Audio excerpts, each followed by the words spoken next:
उत्तराखंड की मशहूर उर्गम घाटी में इंद्र सिंह रावत मई से अक्टूबर के सीजन में टूरिज्म से अपना गुजारा करते हैं, लेकिन कोरोना महामारी ने सब कुछ बदल डाला।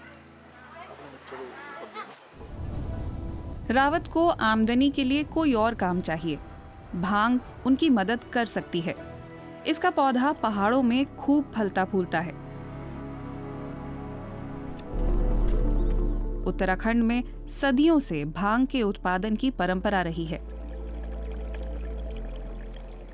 ये तो कई सालों से कर रहे हैं, पर लेकिन आज तक लोगों को इसके बारे में पता नहीं था कि इसका कैसे वो करते हैं। पहले जो किया करते थे हम लोकल अपने यूज के लिए किया करते थे, ओनली ऑन अपने यूज के लिए, कि जैसे उसका जूता बनाते थे या गाय का वो बांधने वाला वो बनाते थे या रस्सी बनाते थे। बाकी जो ऐसे कबाड़ रहेगा उसको तो जला देते हैं लोग। अभी आज तक लोगों को पता नहीं था इसका क्या क्या बनता है, क्या बनता है। अभी लोग जागरूक हो गए इस साल। भांग के फल और फूल भारत में 1985 के एक नशा विरोधी कानून के तहत बैन हैं, लेकिन उसके सूखे डंठलों और बीजों पर रोक नहीं है। रिसर्च और इंडस्ट्री के लिए भांग उगाने का लाइसेंस देने वाला उत्तराखंड देश का पहला राज्य है, लेकिन सिर्फ गैर नशीले किस्म के पौधे उगाने की ही अनुमति है। पहाड़ों में उगने वाली भांग के पौधों में नशीला तत्व ज्यादा होता है। रावत के गांव से करीब 40 किलोमीटर दूर पीपलकोटी कस्बे में जेपी मैठाणी भांग के उद्योग को बढ़ावा देने के लिए किसानों के साथ काम कर रहे हैं। उत्तराखंड में अभी तक जितनी जगहों पे स्वयं सहायता समूहों के संघ आगाज के मुखिया के तौर पर मैठाणी चमोली जिले में जरूरतमंद समुदायों के लिए रोजगार पैदा करने में जुटे हैं।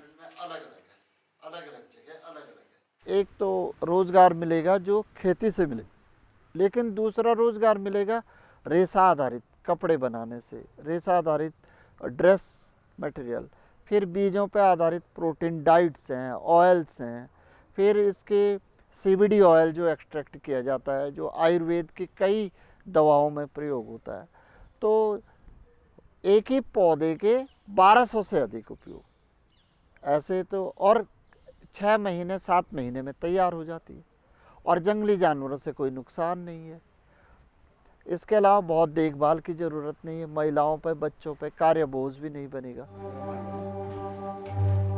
भुवना देवी 20 साल से आगाज के साथ काम कर रही हैं। भांग के सूखे डंठलों से रेशा बनाया जाता है। भुवना देवी ने आसपास के गांवों की महिलाओं की एक टीम बनाई है जो 300 रुपए दिहाड़ी पर काम करती हैं। कितनी महिलाओं को काम पर लगाया जाएगा, ये रेशे की मात्रा के हिसाब से तय होता है। इलाके में आजकल काम मिलना मुश्किल हो रहा है।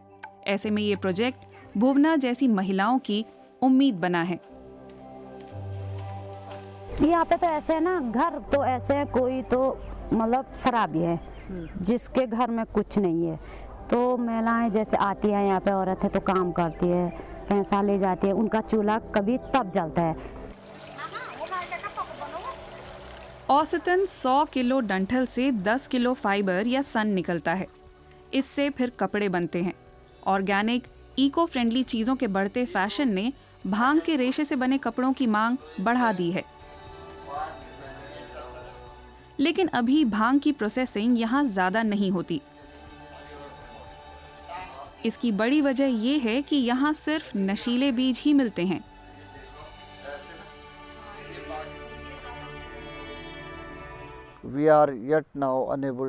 अभी तो हम कम नशीले बीज पैदा नहीं कर पा रहे हैं, लेकिन हमने कुछ और कंपनियों से बात की है। ये बात सही है कि इसमें काफी रिसर्च और वक्त की जरूरत होती है।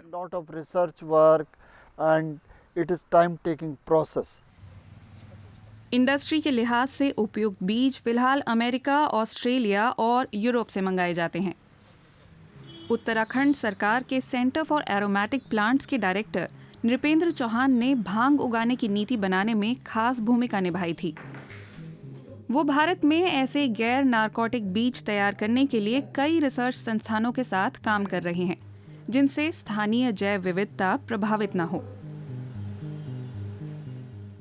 अगर इंडस्ट्रियल हेम्प से हमें अच्छा बिजनेस मिलता है तो हम ये जिसमें हमें जेल जाने का खतरा, हम उसको क्यों करेंगे, या हमारी पब्लिक भी क्यों करेगी।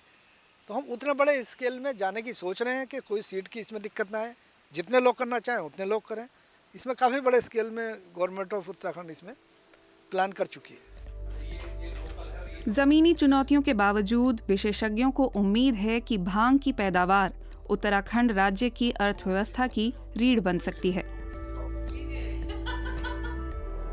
पहाड़ों में सदियों से उगने वाली भांग का गलत इस्तेमाल भी हुआ है और इसे गलत पहचान भी मिली है।